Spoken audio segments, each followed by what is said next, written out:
Okay. Wednesday edition of the After Show. Wink and Justice with you. Wink over here on the East Coast. And Justice on the West Coast of the contiguous United States of America. It is Wednesday's child is full of whoa, Nelly. Wednesdays. Yep. Yeah, we were going to call it Germanic Mercury. Yeah. But, since we're a country full of regular guys, who knows about that? Exactly. That's why I became a coastal elite, decades ago. Oh, yeah. I knew regular guys back then, and they were getting up in clock towers, Yeah. Just a regular guy. Regular. Okay, Wink, how are you doing? Not bad. It was 67 degrees going up to 71, 72, sunny day. Another sunny day. This could be the last one, though, for a while. Looks like the weather's going to change here a little bit here. I looked at the weather there in Duluth, and it says, it's coming our way here in a couple of days, and it doesn't look good. Reminder to get in the chat. Just go to netrootsradio.com. Scroll down to the bottom of the page, and on the right-hand side of the bottom of the page, there is a link to the chat. So click that. Join us there. And if you have a compelling need to gamble your money away, gamble on us. Yes. We have a donate and contribute button just to the left-ish of the chat room link there at the bottom of the homepage. And, it's put there to, I don't know, maybe tickle your urge. Yep. Oh, boy. Okay, here along the banks of the Rogue River Valley of Southern Oregon, it says, now, this weather station that's nearby has to be in some dark, cold valley somewhere, tiny valley that reflects the cold right back in on itself. It says it's 31, but I went out and my garden thermometer says it is 41. So there's a slight difference here. Yeah. Cold enough, Wink. Yep. But we will have nearly the same temperature as yesterday. We will be at 75. So that's telling. If we're in the mid-70s during the daytime, we then go down to the low 40s, upper 30s. I think there's an angle of the sun issue involved here, Wink. An angle of the sun. Indeed. Okay. Well, that's why they call it seasons. Yes. Looks like we have no % of a possibility of precipitation. Damn. Yeah. Though it is a little moist out because right now they're saying the humidity is 70%. I mean, high enough. Pressure is still a little high at 30.1 inches. Visibility at 10 miles. So, not too bad. Air quality is good with an index of 33. That's fine. I can live with that. Yeah. Okay. So, with that said, weather from around the world is brought to you by people's personal weather stations that they have purchased because crowdsourcing is what it is. And these people live around the world. All right. London is currently 61 degrees and mostly cloudy. Paris is 58 and partly cloudy. Rome is 73 and clear. Kiev is 52, mostly cloudy. Kabul is 77 and mostly cloudy. Puts a little crimp on a balmy day. But, good for the wedding parties now. Get them in while you can. Hong Kong is 87 and partly cloudy. Tokyo is 64 and partly cloudy. Sydney, Australia is 63 and mostly cloudy. San Francisco, California is 55 and clear. And New York is 66 degrees Fahrenheit and clear. There you go. And that's weather from around the world brought to you by people who own their own personal weather stations and they live around the world. Ooh, okay. I'm still this thing in Vegas kind of bugs me still. Now I'm learning more about what my brother actually experienced, and he wasn't like far away from it. Friends of the woman that he was attending this concert with got shot. And they weren't that far away. So, I mean, on a human level, my brother is still processing. I mean, it's quite traumatic. People rarely talk about the long-lasting, life-lingering effects of getting shot. The psychological impact. I mean, rarely do we ever speak about that. And then in the midst of that tragedy, I mean, there's some PTSD that goes on, especially if you're not accustomed to seeing body parts flying around you. Kind of sucks.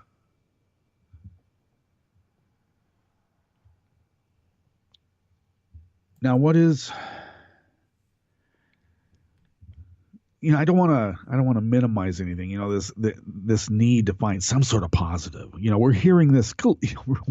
Scalise, of all people, who got shot at, before the baseball game they're going to have, congressional baseball game, right? Came out and said, no one ever talks about the good that gun tragedies do. And his thing is, I mean, he's just aping the NRA line. He says, in these tragedies, people understand they really need more guns to protect themselves. And he's using himself as an example. Look at me. I mean, more people went out and bought guns because they need to protect themselves.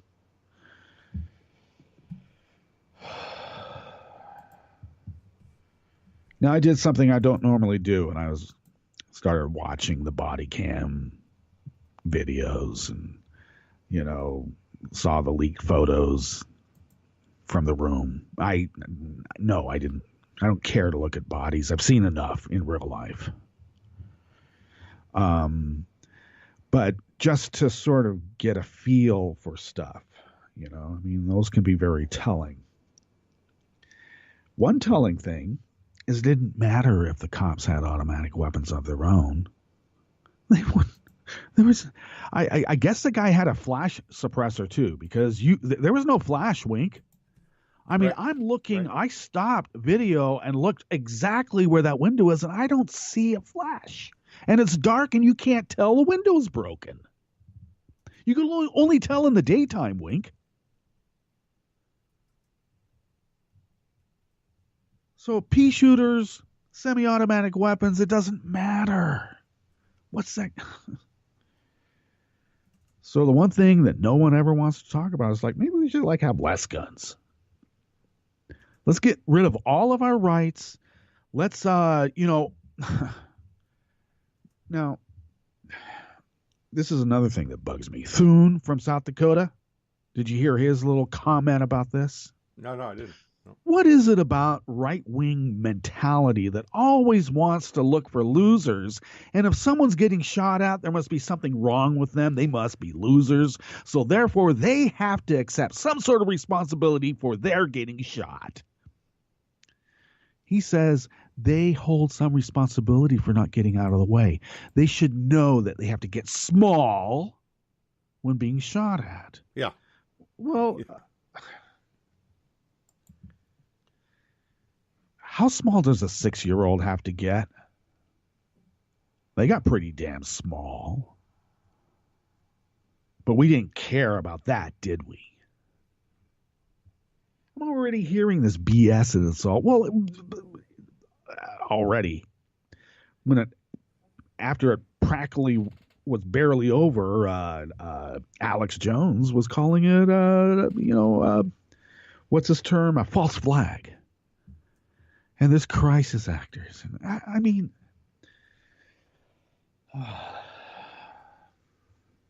so it's telling that the people who have actually had personal involvement in this are changing their tune about what they think about guns.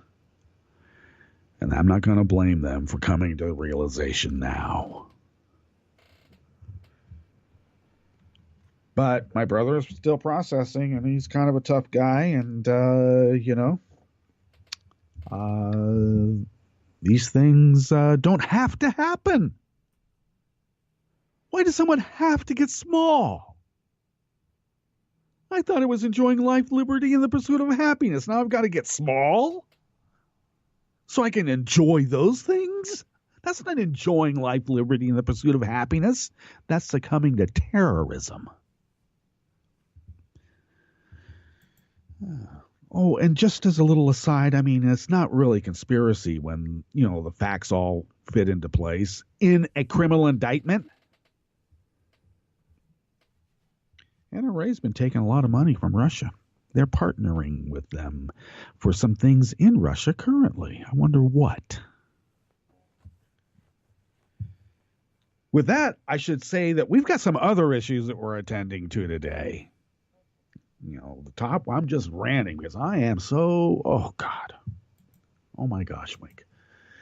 Well, these are the issues. Well, because we're visiting with Angie. Angela in Washington State. It's Wednesday. I shall not dally.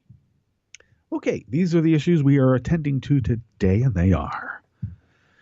Wink, in just 8 words, the notorious Ruth Bader Ginsburg cut newly installed Justice Neil Gorsuch's pedantry down to the size of a torn Gadsden flag.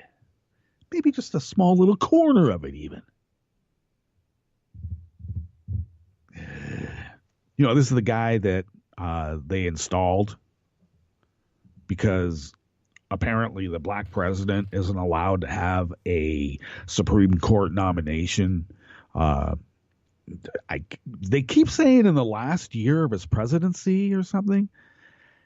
I got to tell you, I put on the special They Live sunglasses, and what I heard is that because he was black.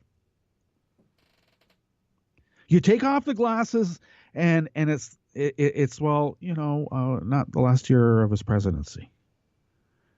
Not during an election year. Of course, you look in history, and there's been, 12, 10, maybe 11 justices nominated and voted in during an election year.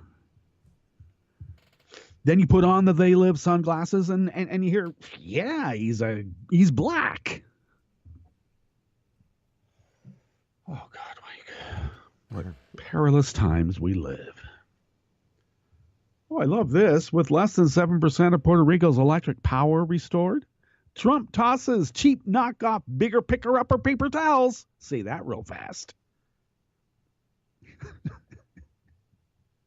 Knockoff bigger picker-upper paper towels to storm survivors instead of the flashlights they need.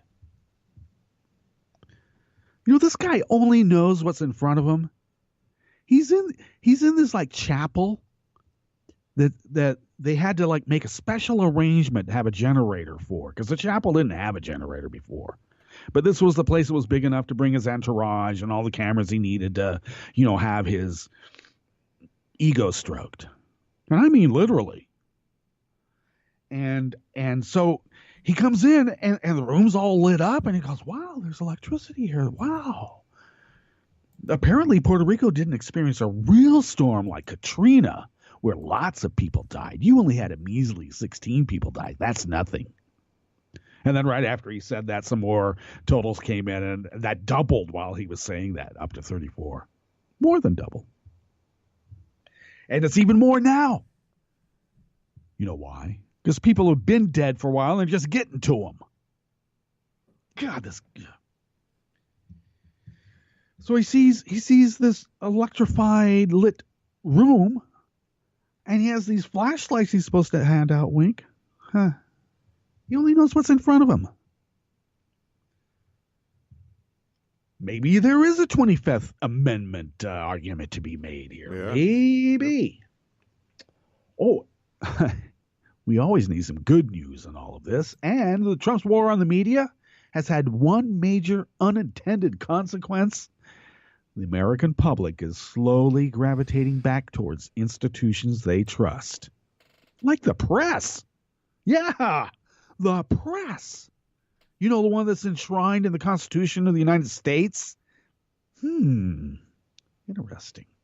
And, of course, it's Wednesday, so we will visit with Angela Marx, also known as Angie in Washington State, for a political and world news roundup that is the epitome of a fire and fury the world has never seen before as time goes by. All that, plus the Connect Unite Act Daily Coast community calendar and more on the after show. With that ever so fine fellow over there on the East Coast, his name is Wink. And this guy back over here on the West Coast, and my name is Justice. And we bookmarked that continent in this particular, specific, and very peculiar tear in the fabric of space-time. Because who loves you, baby? Exactly. Exactly. Oh, I put in the as time goes by thing because I just love how they like to lift stuff. Stephen Bannon, I don't think this is Hope Hicks writing this copy. I think Stephen Bannon has something in it. And this is telling because he looks at Casablanca and you know who he identifies with? He identifies with the Nazis instead of the French people singing the La Marseillaise. So, when asked, are you going to, Mr. Trump, do anything about gun safety and all that? And the reply repeatedly was, we'll look into it as time goes by. Yeah, yeah. You must remember this. A kiss is just a kiss. A sigh is just a sigh. Yeah. Mm-hmm. There you go. And in 8 days, everybody will forget what happened and the NRA can get back to what they usually do. Exactly. All righty. Well, we better get into the notorious Ruth Gator Ginsburg cutting this Neil Gorsuch installee down to size. Apparently, he's just like grading, Wink. He loves to tell. I gotta say, there's going to be a. I can see it right now. I can tell a bit. John Roberts and Neil Gorsuch are kind of going at it right now. And if you've lost John Roberts, he hasn't lost Clarence though, Wink.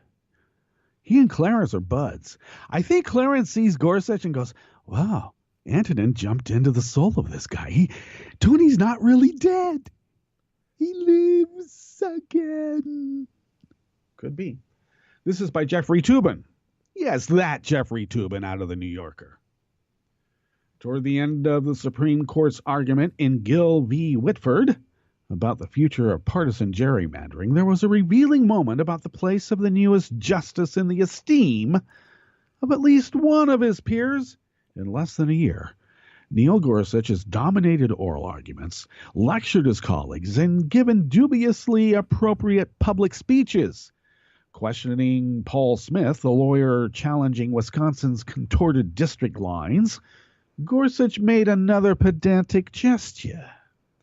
The argument had gone on for nearly an hour when Gorsuch began a question as follows, quote, "Maybe we can just talk for a second about the arcane matter of the Constitution," end quote. There was a rich subtext to this query.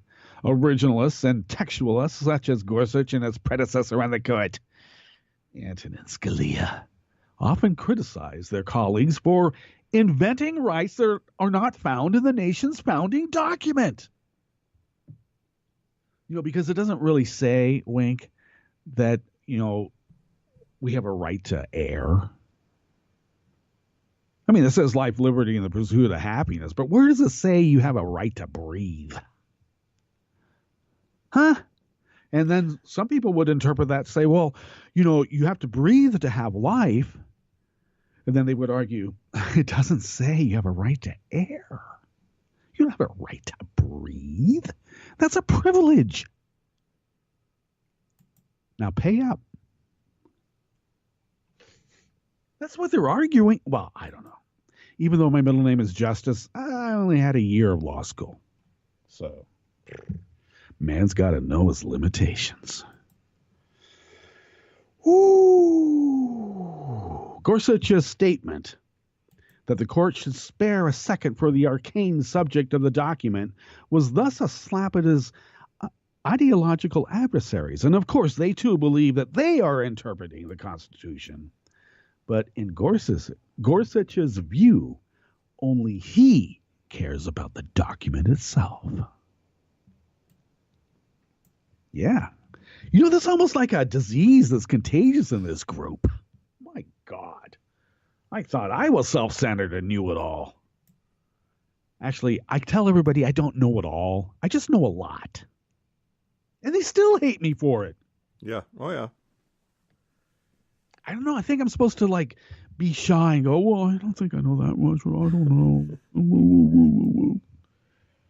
And then they can lie about stuff. The lie I'm hearing right now? Republicans don't have any bill about legalizing silencers. And I'm like, these are people talking about it. Oh, this fake news. They made that's just some sort of tape they made. You guys made. I'm serious. They believe this stuff. I don't know. I think we need to round them up, put them in their own little state, like in Utah. No, Utah's too beautiful. We can't give up Utah.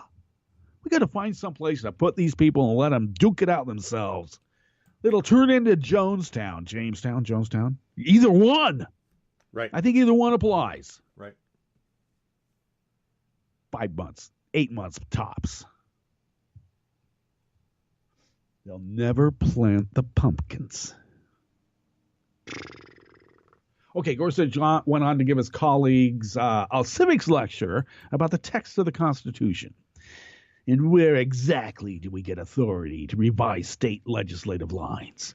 When the Constitution authorizes the federal government to step in on state legislative matters, it's pretty clear. If you look at the 15th Amendment, if you look at the 19th Amendment, the 26th, and even the 14th Amendment, Section 2. Then Tubin interjects. In other words, Gorsuch was saying, why should the court involve itself in the subject of redistricting at all? Didn't the Constitution fail to give the court the authority to do so? Pardon me there. Tubin continues, Ruth Bader Ginsburg, who is bent with age, can sometimes look disengaged or even sleepy during arguments, and she had that droopy look today as well, but in this moment, she heard Gorsuch very clearly, and she didn't even raise her head before offering a brisk and convincing dismissal. In her still Brooklyn-flecked drawl, she grumbled, where did one person, one vote come from?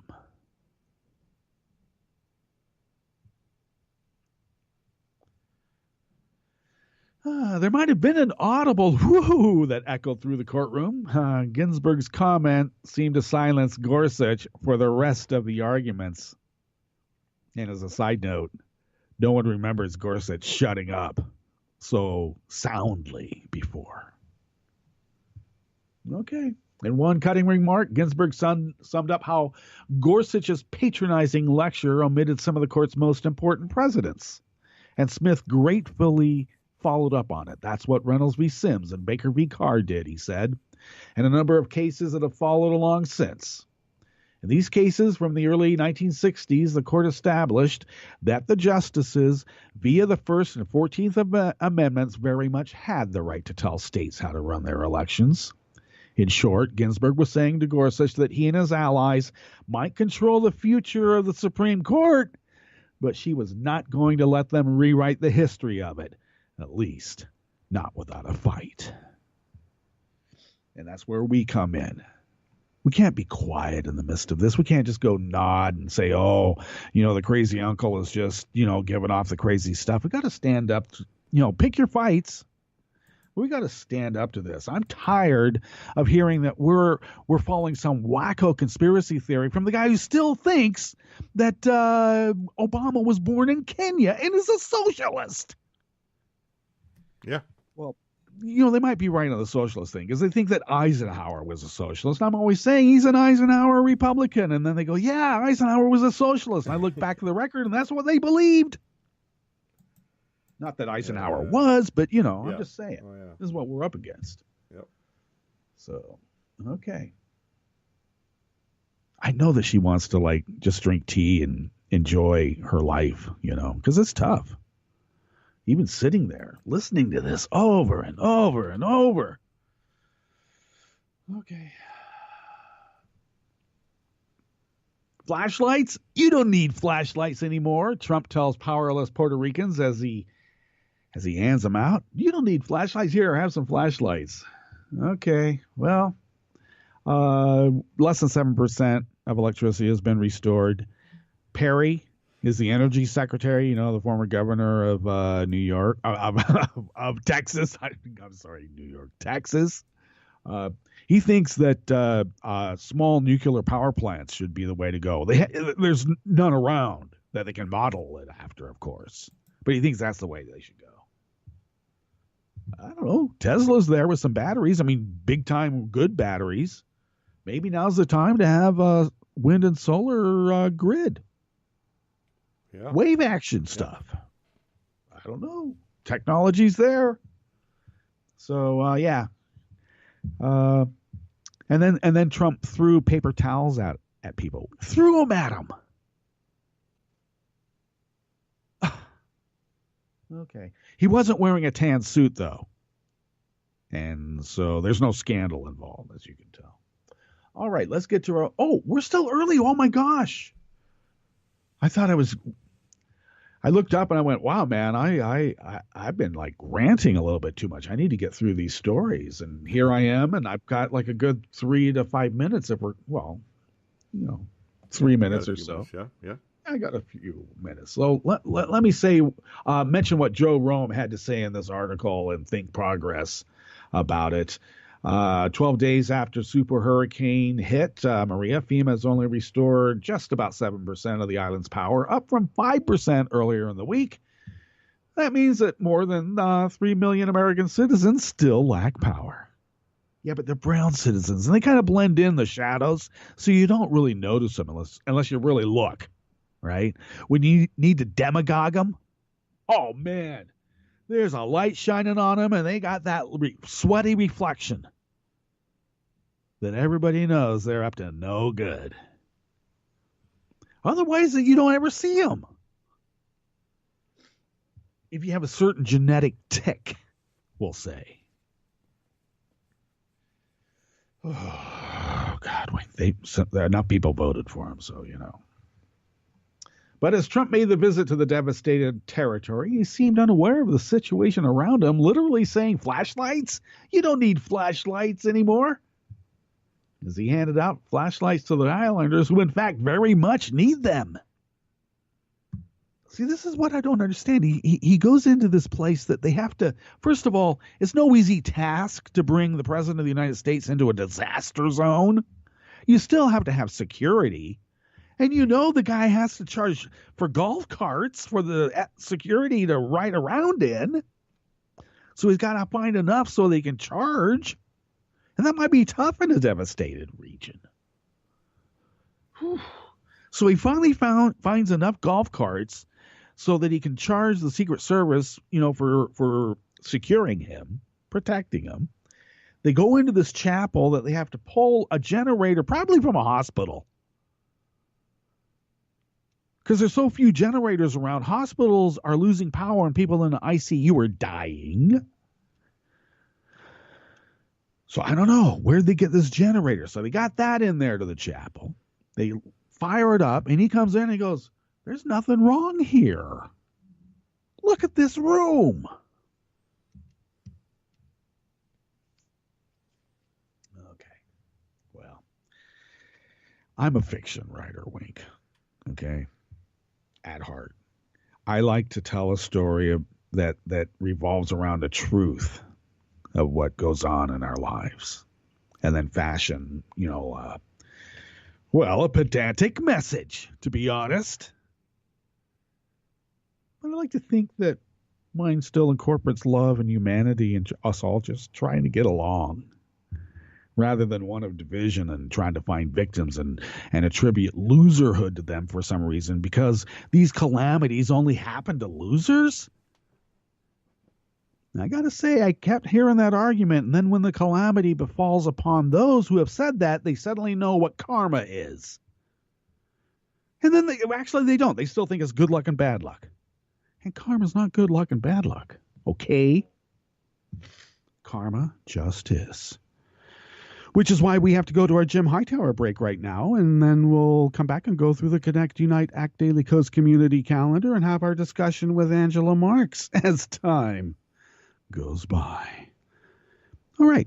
Wink, With that said, let's do it, okay? I'll see you here. You know what's wrong with American politics? It's that there just aren't enough ways for giant corporations and mega-rich political donors to funnel their big bucks into our elections and buy our government.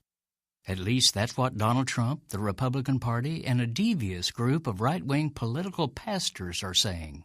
And, of course, they've got a diabolical fix for this, quote, problem. Their scheme is to turn tax-exempt, far-right churches into gushing sewers of political money, secretly channeling unlimited amounts of cash from corporations and right-wing extremists through the churches into the campaigns of politicians who'll do their bidding. They don't admit this, of course, instead wrapping their scheme in the pious rhetoric of religious freedom. Their point of attack is the Johnson Amendment, a 1954 law passed by LBJ that prohibits tax-exempt charities, including churches, from endorsing candidates, funding campaigns, and directly engaging in politics. The Alliance Defending Freedom, an extremist Christian operation pushing repeal of Johnson's amendment, asserts that banning churches from overt political campaigning lets the IRS, quote, tell pastors what they can and cannot preach. Clever, but totally dishonest. First, the issue is not whether the government can tell church groups what to say. It can't. But whether taxpayers should subsidize a church group's electioneering views and activities. Second, and most diabolical, repealing the Johnson ban would turn these churches into holy temples of dark money. Special interest funders would rush to these political, quote, charities, not only because the churches would be super-secret super PACs, but churches are tax-exempt, meaning the donors would also be blessed with a tax deduction for their corrupting campaign contributions. This is Jim Hightower saying taxpayers would be underwriting the corruption of American politics. How ungodly is that? Need an antidote to the progressive blues? Want some good news about how grassroots folks are rebelling against the corporate powers and winning? Well, here's an easy-to-swallow pill for you, the Hightower Lowdown. Hightower's monthly newsletter will give you the lowdown, even as it lifts you up. It's 4 pages a month, jam-packed with facts you can use, actions you can take, and Jim's own Texas humor, all for only $15 a year. To become a lowdowner, go to hightowerlowdown.org. You are listening to netrootsradio.com. Please hang up and try again.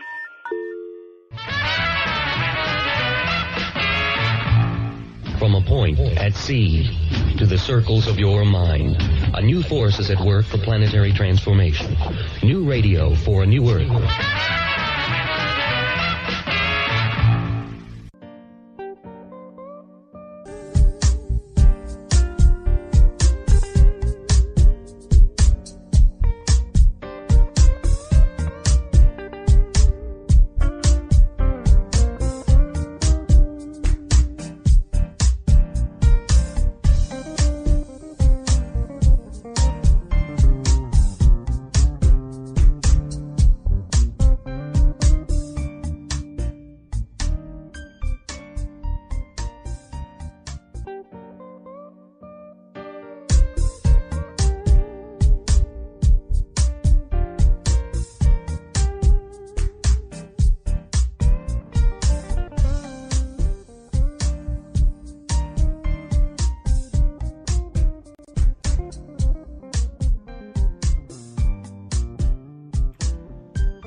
Okay, we're back.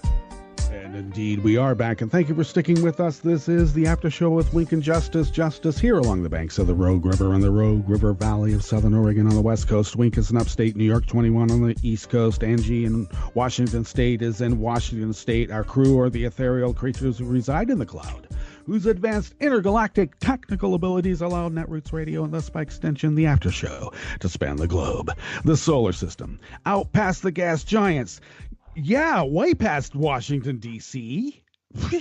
We're talking way past the biggest gas giant. Well, even that is past Washington, D.C. and beyond. Okay. Sometimes I make these weird associations and people have to think about it, then they get it later. Yeah. Oh, yeah. Okay. That's why I gave up on stand-up comedy, you know. How many times does a stand-up comedian need to be told to sit down before they get it? Okay, you know. There you go. I tried, and I got to tell you, it's hard to be funny with the same jokes I mean, you can go through many wives, and I have. They catch on to your jokes. After a while, they consider it a tedium.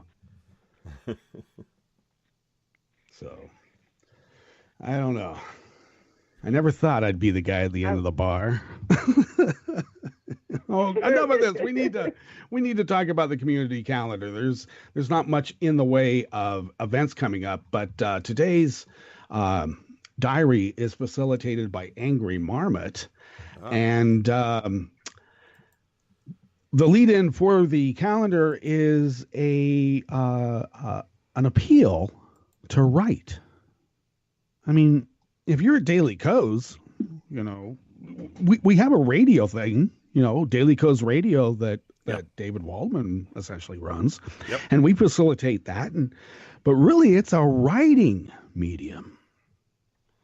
And you'd be amazed how much work gets done and gets picked up because people write, and then you know about things, and the next thing you know more about your own writing. I also have this great advice for anybody who wants to learn how to write. Read a lot, and then write. Yeah. Do it every day. All right. That's funny because, you know, I've been writing at Daily Co since it started, right? Yeah. 2003. And over the years, often, you know, there's a wave of new people come in, and then people will write stories and say, well, how do you write stories that get on that recommended list thing? How do I get popular? And I always start out with read a lot. Figure out the culture of the place, and then you can write to what the people want to, you know, what people want to read. My dad is a now retired university professor, and he wrote an essay that really stuck with me a couple of decades ago about the qualification aspect of publish or perish in academe. And the essay revolved around a discussion he had with a department head who said that I judge the academic heft of this writing by holding the manuscript 1 foot above my desk and dropping it. And the louder the thunk, the more important the writing. And so my dad then presented this argument about thinking versus thunking. And part of the thinking equation was they never judge you in any aspect of your teaching career about how much you need to read just to keep up in your field, let alone advance anything in your field. There's no quantifying part of what that takes, right? And that's more important in many respects than the actual writing itself. And so, you know, my dad was just against the whole academic jargon aspect that inflates the size of a manuscript, and that's supposed to deem it important. And I don't know how we got off on that, but yeah. That's writing business. That's the opposite of good writing, though, isn't it? That sounds like the more words, right, that are the writing. But in truth, brevity gives you the soul of a good writer. I mean, well, even in poetry, the less words it takes to express something, the better the writing, I think. Yeah, even in poetry, I mean, the maxim is, you know, the least and best words, right?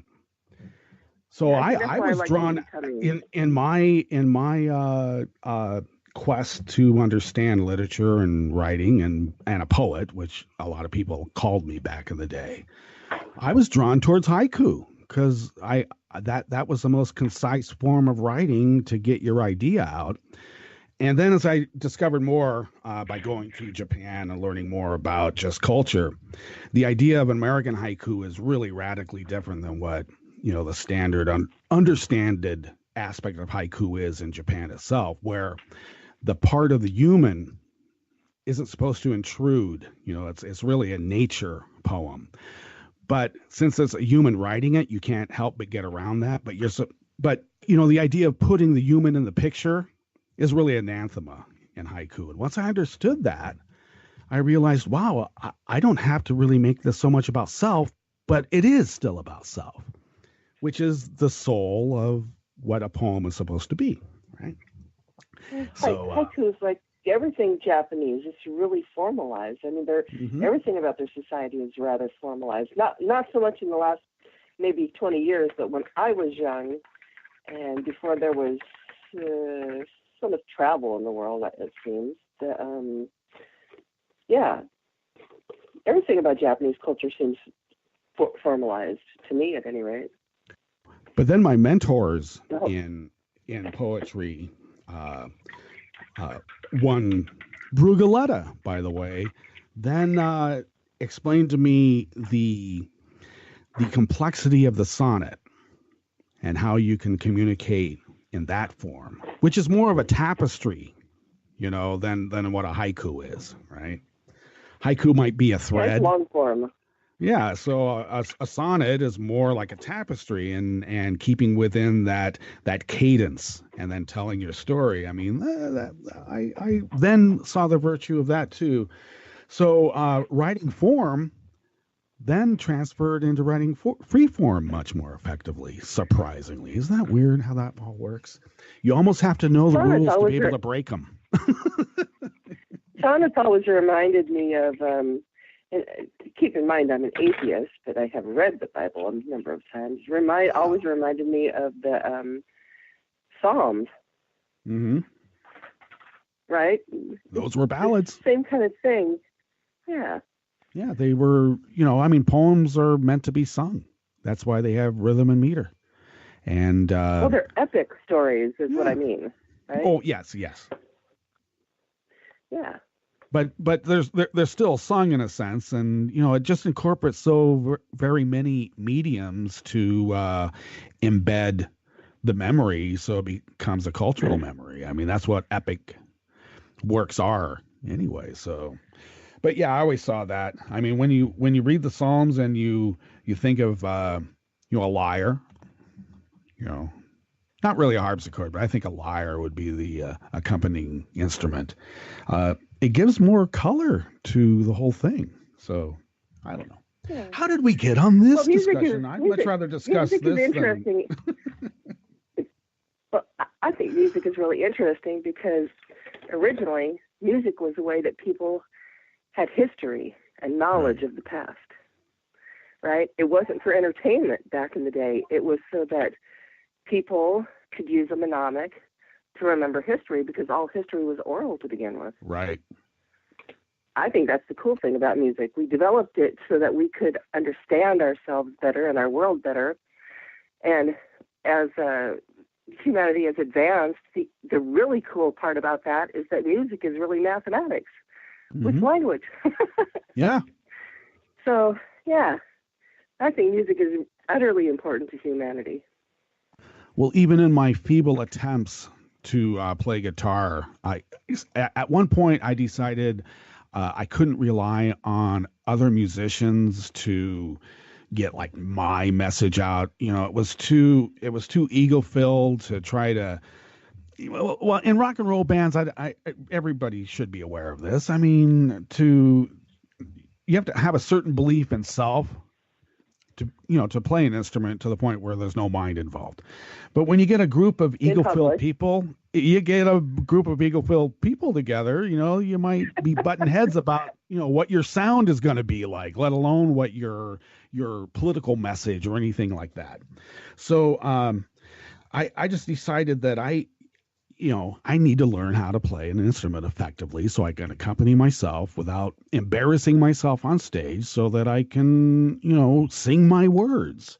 And so in my feeble attempt at that, I got good enough that people applauded and whatnot. So that was fun. But at the point that I learned that I had a mathematical rhythm already, that where it became, I guess the common term would be a muscle memory of sorts. Once I got tuned into what my body rhythms were, my guitar playing then became not so noticeable that it became a detriment, let's say. Well, I never played in a band, but my dad got me a guitar when I was 23, and I taught myself to play, and then I got a piano left here by a roommate at some point, and I learned to play that kind of by ear. But the biggest, most important moment of my musical background was one day when my oldest daughter was maybe 12, I think. They had this friend move into the neighborhood. My two kids are 2 years apart, basically, and the girl that moved in the neighborhood was right in the middle of them. So they were the trio from hell for 5-6 years. But this one year, when they were like 12, I'm in my bathroom playing my guitar because it's like an echo chamber in there, and she thought the radio was playing. Yeah, I've never been so thrilled again in my entire life. No, and that's a lesson too. You got to get that sort of resonant bathroom sound in your music. I mean, there's something that is compelling about that. I've heard this before, because when you hear it and you hear it in the bathroom and something is done right rather than just someone singing in the shower, it does. It sounds like it's on the radio. You ever want to play an acoustic guitar in the most perfect spot on earth? You want to go down to the coast to some of those old concrete army bunkers that are on the west coast here that they put in after during World War II, and they're about 8 feet to 10. Ooh. Did we lose you? Are you there, Wink?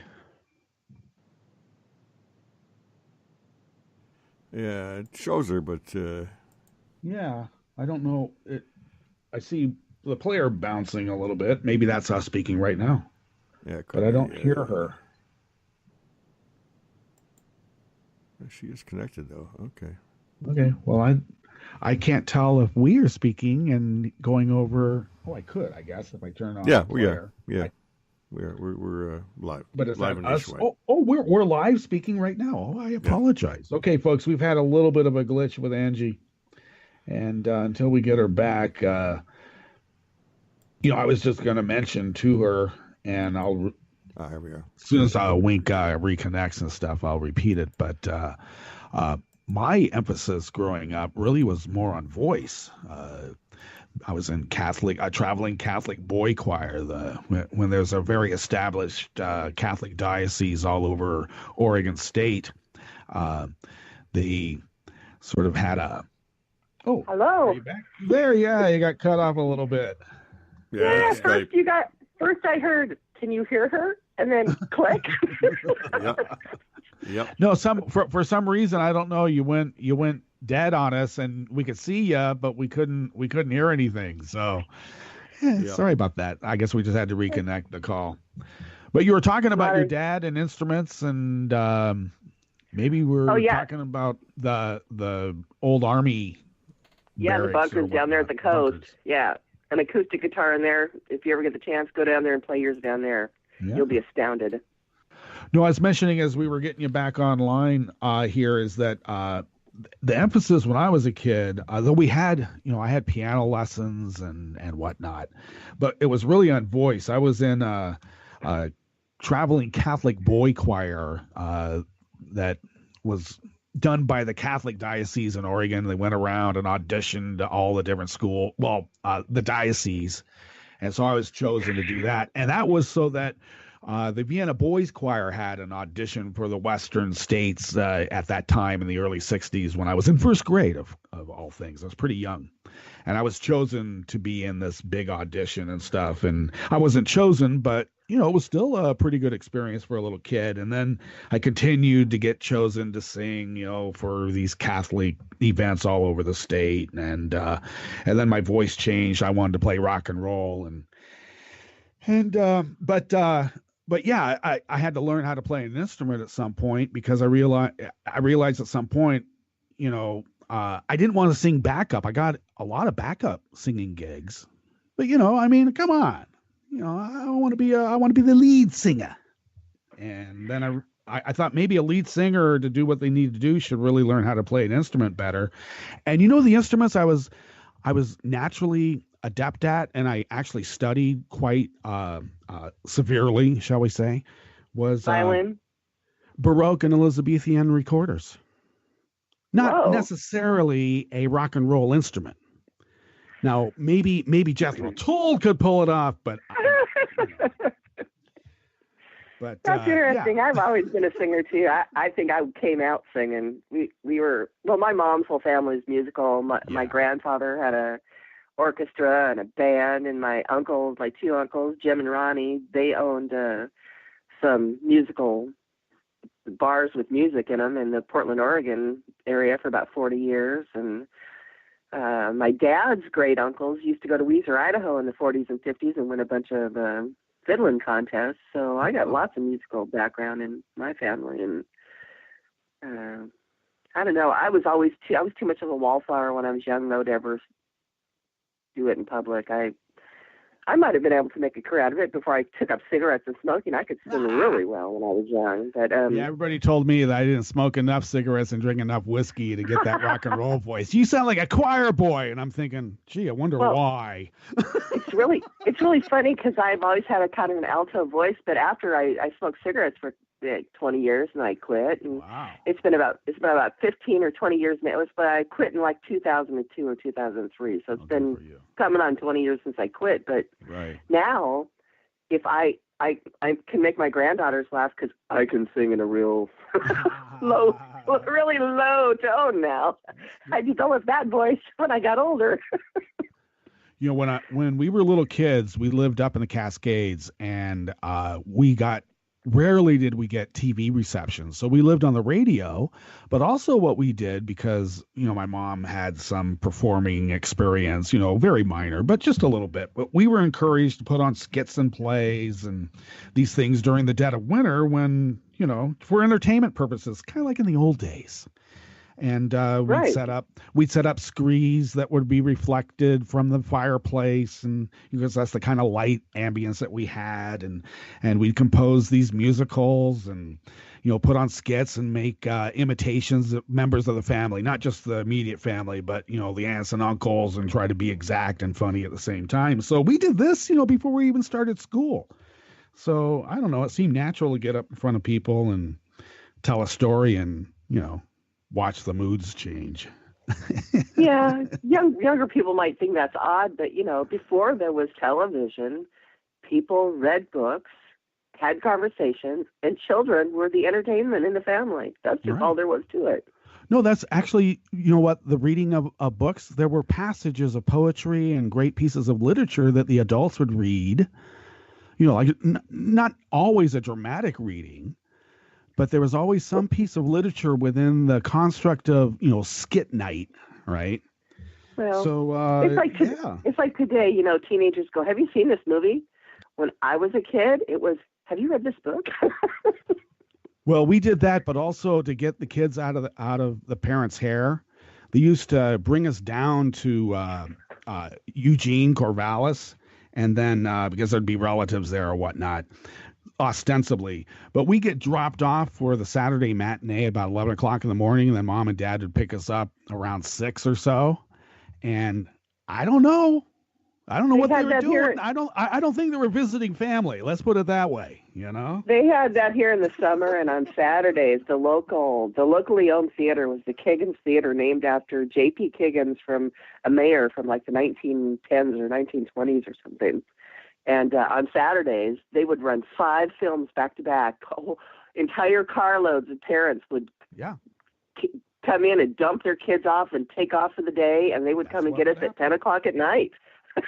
But my cousins lived in walking distance, about a mile and a half away. So sometimes we would go and camp out at my aunt and uncle's after that in their backyard on a Saturday night. And that's just, that practice actually went beyond parents dropping us off. It extended even after we had moved from Oregon to Southern California. It's like I had it in my blood that you know, I had to get to the movie theater on Saturday and spend all day. And that's actually when, you know, being allowed to stay past 6 o'clock.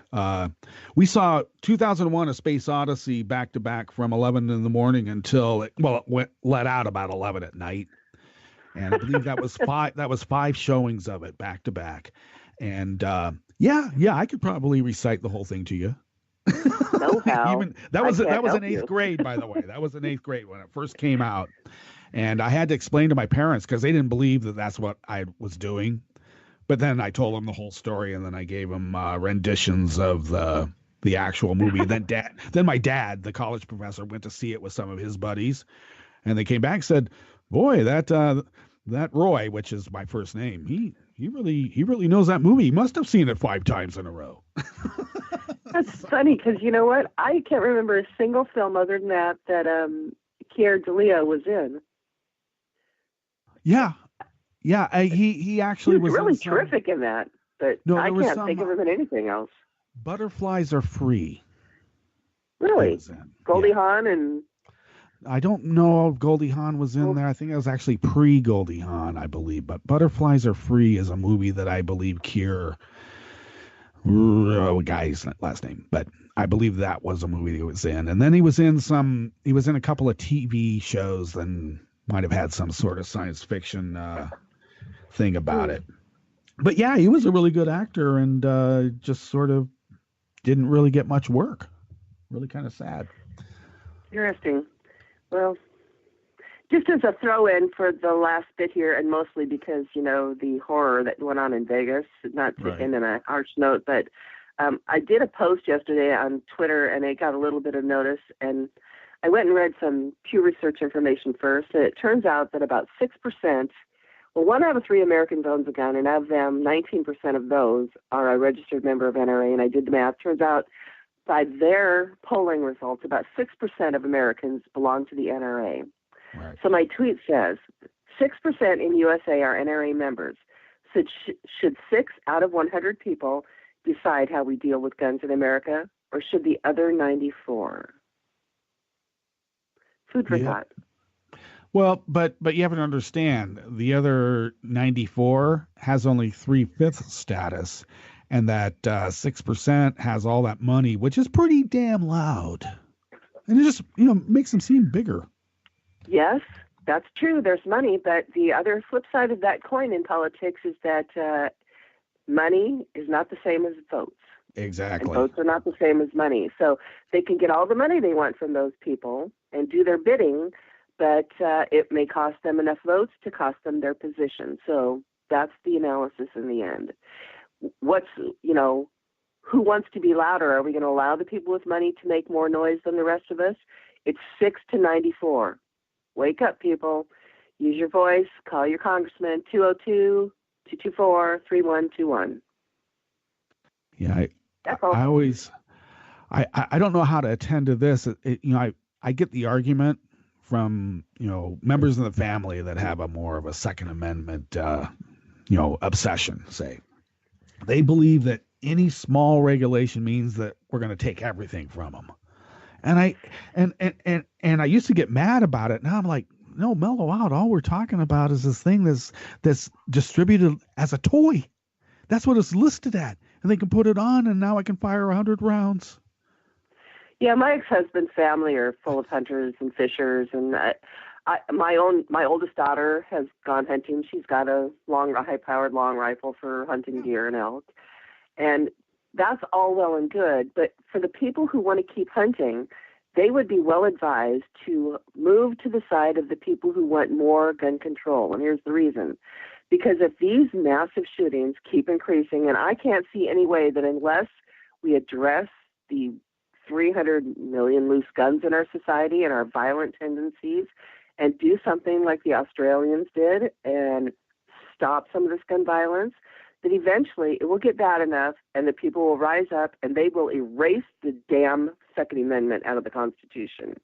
And then those people who want to hunt, they will have to jump through so many hoops that they'll give up hunting unless they absolutely can't give it up because they have to feed their family. But, that is very far and few between in our modern country. I bet there are less than 1,000 people in this country who feed their family from hunting, year in and year out. I hated. It was okay. It was okay. Like one bullet, you could get a deer or an elk, but I hated hunting fowl. I'd much rather trap them because the amount of work it takes to pull that shot out of them. So nobody in their right mind's gonna pump a hunter's gonna pump something full of lead. You got to get all that stuff out. Because there's grouse around here. I know exactly what you're talking about. The problem is if you shoot them with a big bullet, that blows them apart.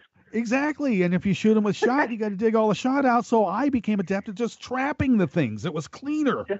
I say let them live. There's so little meat on a grouse. It's not worth killing them. That's when I was a kid. I'm just saying. I'm just saying the hypocrisy of hunting. I mean, the idea that I need a high-powered weapon that unloads hundreds of rounds because I might miss. I spent decades with hunters. I'll tell you that a person who is a regular hunter who goes out every season and brings home some meat, it doesn't take them more than 3 shots that whole entire day to get their game. Damn right. If you don't drop them with one, if you don't drop a deer or an elk with one bullet through the neck or through the lungs, they're just going to be wounded and go away. You're not going to be slamming a hail of bullets through the forest because, for one thing, if you do that, you're probably going to shoot some other hunter in the forest because high-powered rifle shots can travel 3 miles. No, I also think that, I heard Schumer use this term, and I'm thinking maybe it might resonate. There's still a lizard brain knee-jerk reaction to gun control, just the term gun control. Schumer used an antiquated term I haven't heard for a while, and that was gun safety. And that can be on both sides. Gun safety in terms of how you're using the gun safety of how it impacts upon society or community. And really, that's what we're talking about. Maybe we need to have gun safety so that someone isn't allowed to make a gun unsafe, which it would be if it was able to mechanically fire something that mimics automatic weaponry that unloads 100 rounds, at a time. It's like, that's gun safety, right? So I don't know. Maybe we're at a point where that might resonate, and the lizard brain knee-jerk reaction won't be as activated. We'll see. Well, I'm gonna write a story this week on that subject about the Second Amendment because I think that modern Americans can take the way it's written and the finding in Heller and present a message to the country that could resonate, which is that perhaps it's time for enough gun control to regulate the violence in our society so that we can ensure the security of our free states. Because we're not free now. We're not secure now. People are being slaughtered all over the country on a regular basis. In less than 10 days, there will be another one of these. I mean, on Daily Kos today, there's a story that somewhere, Vet Wife has a story up that somewhere a guy got caught speeding with a whole lot of weapons. He wanted to go shoot someplace up in Johnson City, Tennessee. Yep. So, I think if we take the tack that for the security of the people and our states, that gun control is necessary in this day and age. It may be 150 years ago or 200 years ago when there were flintlock rifles and there was no police departments to turn to for help when danger occurred. It was one thing. But that's not the world we live in today. We need to address the facts on hand in the world that we actually occupy. Well, we'll look forward to that diary. Thanks, Angie. And we'll pick this up and more next week. We're ready. All right. Well, folks, we've got, a minute or so before Hartman comes up at 6 minutes after the hour.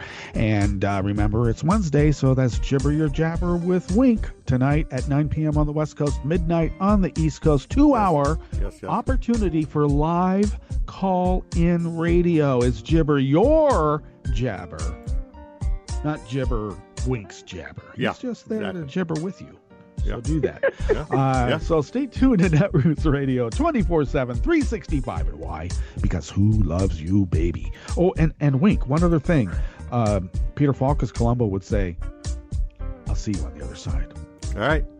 We're out.